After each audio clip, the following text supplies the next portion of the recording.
Assalomu alaykum. Saharlikka tez tayyor bo'ladigan yegulik. Bizga birinchi bo'lib 5 ta tuxum kerak bo'ladi. Undan keyin bir chimdim tuz sepib, 300 gram qatiq qo'shib yoramiz.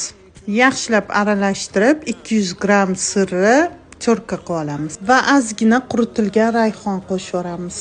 Endi tovamizga ozgina yog' quyib, hamma joyiga surtib, lavashimizni entiga tekis qilib sovolib, tayyorlagan bo'tqamizdan 3-4 qoshiq solamiz. Ustidan zirnistый tvorogdan 3-4 qoshiq va yana lavash, bo'tqa, tvorog qilib 3 marta qaytaramiz.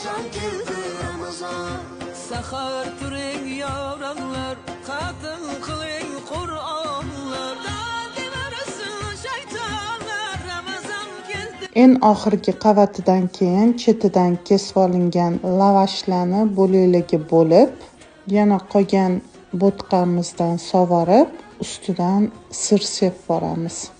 Keyin duxovkaga 250 gradusga 20 minutga jo'natamiz. Pishgandan keyin nam sochiqcha bilan yarim soatga ustini yopib qo'yamiz. Undan keyin bemalol tanovvul qilsanglar bo'ladi.